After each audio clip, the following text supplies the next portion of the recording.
اس حدیث سے مبارکہ صلی اللہ علیہ وآلہ وسلم نے کیا خوبصورت تعلیم دی ہے کہ جو کہ جنت نظیر معاشرے کی تصویر کشی کرتی ہے۔ ایک احمدی جو کہ کسی بھی ملک میں رہتا ہو، اگر اپنے شہر، گلی، محلہ میں امن و امان سے رہے گا، اچھے کاموں کی ترغیب دے گا اور برے کاموں سے روکے گا، تو خود بخود ایک معاشرتی سکون کا دورہ رہے گا اور تمام لوگ آپس میں بھائی چارے سے رہیں گے۔ اسی طرح ترمذی کی ایک اور حدیث میں حضرت صلی اللہ علیہ وآلہ وسلم اتحاد باہمی کے ضمن میں فرماتے ہیں، اللہ تعالیٰ میری امت کو ضلالت و گمراہی پر جمع نہیں کرے گا۔ اللہ تعالیٰ کی مدد جماعت کے ساتھ ہوا کرتی ہے، جو شخص جماعت سے الگ ہوا وہ گویا آگ میں پھینکا گیا۔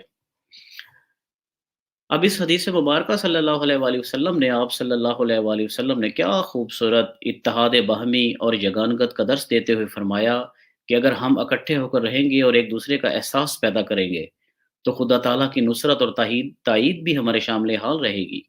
ایک احمدی جو کہ معاشرے میں ایک منفرد کردار ادا کر سکتا ہے، وہ اسی صورت میں ممکن ہے کہ اگر وہ اپنے بھائیوں کے ساتھ باہمی اتحاد سے رہے اور ان کا احساس ایسے ہی کرے جیسے ایک پیٹ سے دو بھائی۔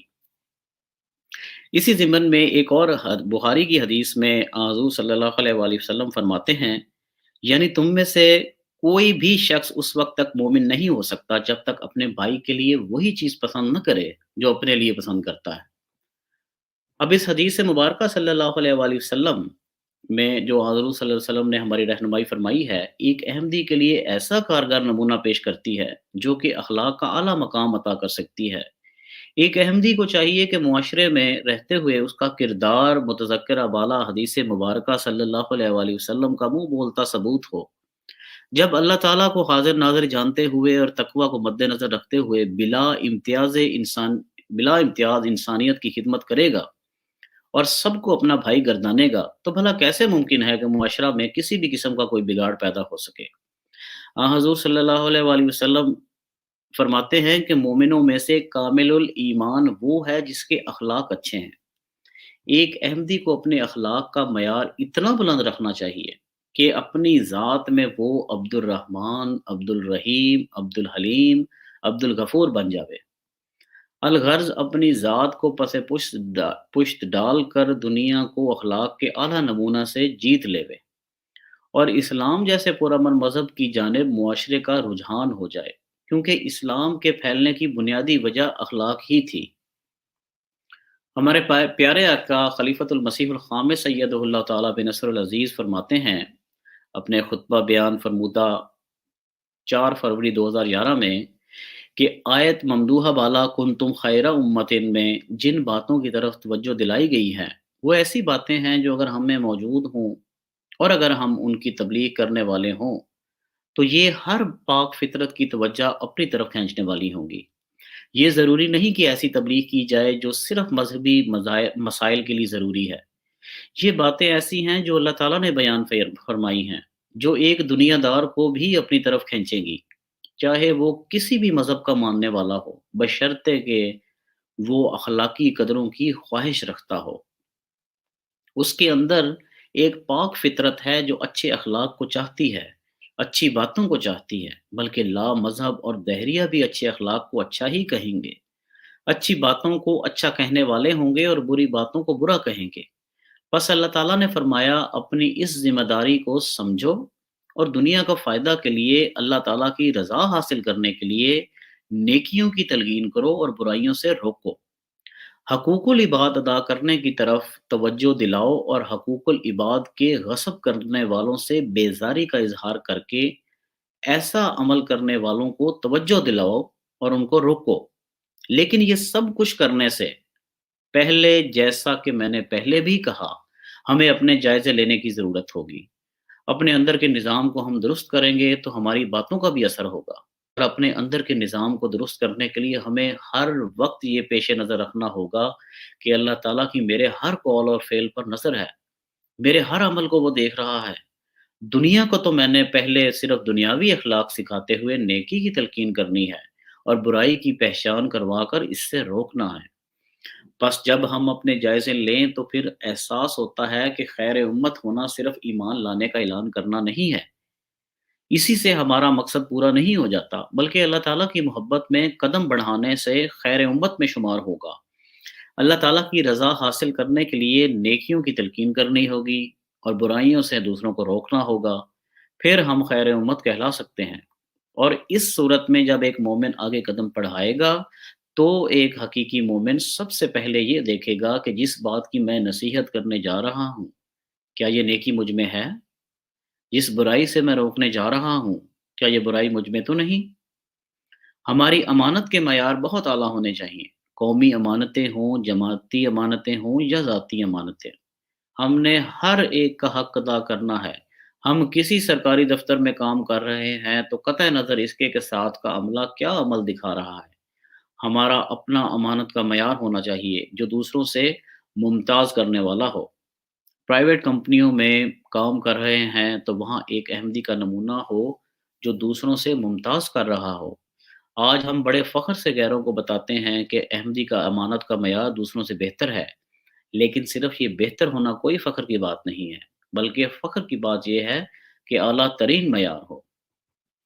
اس مضمون کے آغاز میں جیسا کہ ذکر کیا گیا ہے کہ شریعت کا ماحصل تخلق بے اخلاق اللہ ہے، اسی ضمن میں حضرت مرزا بشیر الدین محمود احمد المصلح الموعود خلیفۃ المسیح الثانی رضی اللہ عنہ اپنے خطبہ بیان فرمودہ 15 فروری 1935 میں فرماتے ہیں، سورہ جمعہ کی آیت 2 کی تلاوت فرما کے یسبح للہ ما فی السماوات و ما فی الارض ارض مالک الملک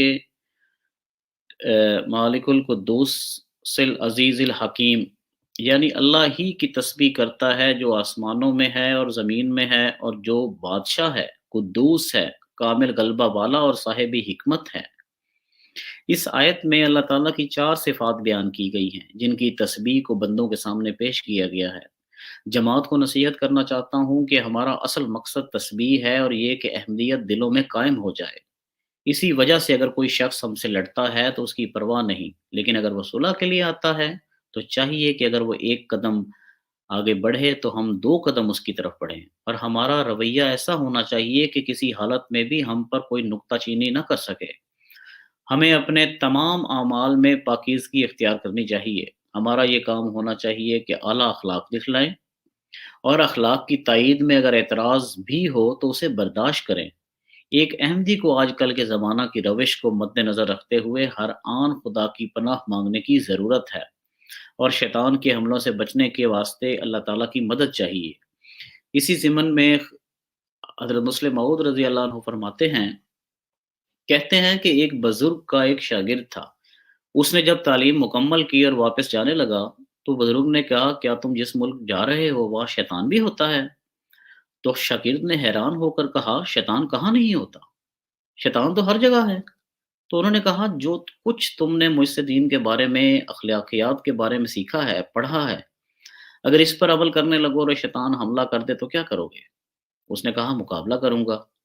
انہوں نے کہا، ٹھیک ہے، پھر تمہاری توجہ دوسری طرف ہو اور وہ پھر حملہ کر دے تو پھر کیا کرو گے؟ اس نے کہا، پھر مقابلہ کروں گا۔ غرض 2-3 دفعہ انہوں نے اسی طرح ہی پوچھا، پھر وہ کہنے لگے کہ اگر تم اپنے کسی دوست کے پاس جاؤ اور اس کے دروازہ پر کتا بیٹھا ہو اور وہ تمہیں پکڑے، تم پر حملہ کرنے لگے اور کاٹنے لگے تو تم کیا کرو گے؟ اس نے کہا، میں اس کو ڈرا کے دوڑانے کی کوشش کروں گا، پھر حملہ کرے تو پھر یہی کروں گا۔ انہوں نے کہا کہ اگر تم اسی طرح لگے رہے تو پھر دوست تک تو نہیں پہنچ سکتے، کیا کرو گے؟ اس نے کہا، آخر دوست کو آواز دوں گا کہ آؤ اور اپنے کتے کو پکڑو۔ تو بزرگ کہنے لگے، شیطان بھی خدا تعالیٰ کا کتا ہے، اس کے لیے تمہیں خدا تعالیٰ کو آواز دینی ہوگی، اس کے درد کو کھٹکھٹانا ہوگا، تبھی شیطان کے حملوں سے بچ سکتے ہو۔ ہمارے پیارے آقا خلیفۃ المسیح الخامس سید اللہ تعالیٰ بن نصر العزیز فرماتے ہیں، پس اپنے گناہوں کو دیکھنے کے لیے، اپنی غلطیوں کو دیکھنے کے لیے، اپنی کمزوریوں کو دیکھنے کے لیے ہمیں وہ خوردبین استعمال کرنی پڑے گی جس سے ہم اپنے نفس کے جائزے لے سکیں۔ اسی سوچ کے ساتھ ہمیں اپنے جائزے لینے کی ضرورت ہے۔ بس ہمارا احمدی ہونے کا دعویٰ اور حضرت مسیح موعود علیہ الصلوۃ والسلام کی قائم کردہ جماعت کوئی معمولی دعویٰ اور یہ معمولی جماعت نہیں ہے، نہ ہی ہمارا احمدی ہونا کا دعویٰ معمولی دعویٰ ہے، نہ یہ جماعت ایک معمولی جماعت ہے۔ اللہ تعالیٰ اس جماعت کے افراد کو پاک کر کے ایک پاک جماعت بنانا چاہتا ہے جس کے لیے اس نے حضرت مسیح موعود علیہ الصلوۃ والسلام کو بھیجا ہے۔ ہر احمدی کو یہ پیش نظر رکھنا چاہیے کہ یہ تقوی اور طہارت کی زندگی کے نمونے ہی ہیں جو وہ انقلابی تبدیلی پیدا کر سکتے ہیں، اور یہ انقلابی تبدیلی ہمارے اعتقاد کی اصلاح اور اعمال کی اصلاح کے ساتھ وابستہ ہے۔ صرف اعتقادی اصلاح فائدہ مند نہیں ہو سکتی جب تک کہ اعمال کی اصلاح بھی ساتھ نہ ہو۔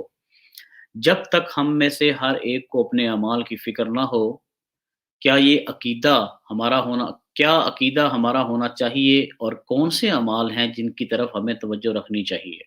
اگر افراد جماعت میں سے ہر ایک نے اپنی مکمل اصلاح کی کوشش نہ کی، تو جماعت میں ہر وقت کسی نہ قسم کی برائی کا بیج موجود رہے گا، اور موقع ملتے ہی وہ پھلنے پھولنے لگ جائے گا، پھوٹنے لگ جائے گا۔ پس ہر قسم کی برائیوں کی جڑوں کو ہم میں سے ہر ایک کو اپنے اندر سے ختم کرنے کی ضرورت ہے۔ تبھی ہم ہر قسم کی برائیوں کو جماعت میں سے ختم کر کے عملی اصلاح کی حقیقی تصویر بن سکتے ہیں، اور تب پھر اللہ تعالیٰ ہمیں فتوحات کے نظارے دکھائے گا۔